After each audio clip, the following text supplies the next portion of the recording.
যেগুলো সমাজে মানুষে আমাদেরকে খারাপ করবে এরকম কাজ করা যাবে।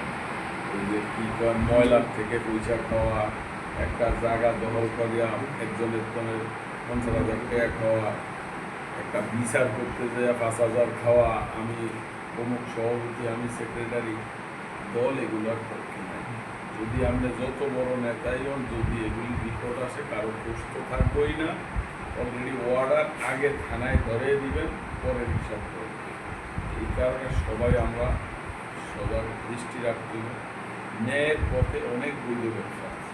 এই বৈধ ব্যবসা ইনশাল্লাহ আমাদের এমপি সাহেব সহ আমাদের উপর লেভেল, বিশেষ করে আমাদের ঢাকা মহানগর উত্তর বিএনপির আহ্বায়ক আমাদের লোকসভা গণপ্রজাতন্ত্রী বাংলাদেশ সরকারের প্রতিমন্ত্রী, উনিও সেদিন আমাদের এখানে আসছি, ব্যাপারটিতে একই কথা বলছে, ন্যায়ের পথে ব্যবসা হবে। আমার কথা বৈধ পথে যদি ব্যবসা থাকে, তা আমি অবৈধ পথে যাওয়ার প্রয়োজন না। একটু ধৈর্য ধরেন।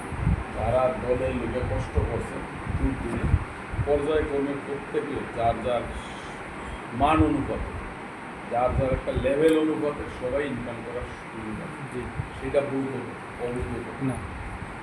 আর এই দলে কিশোর গ্যাং, মাদক, এগুলোর স্থান হবে।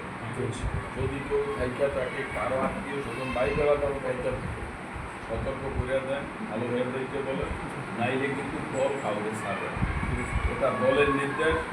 সবার আগে দেশ, সবার আগে বাংলাদেশ, সবার আগে দেশ, তারপরে দল, তারপরে আমি। অতএব দল এবং দেশের দিকে তাকাইয়া সবাই আগে আমরা এই দেশটা ধ্বংস হয়ে গেছে। দেশটারে সোজা করতে যাইয়া আমাদের বর্তমান প্রধানমন্ত্রী কীরকম পরিশ্রম করে বিষয় এটা দেখতেছে। সে অলরেডি দেখেন, আপনার আজকে ফ্যামিলি কার্ড নির্বাচনের আগে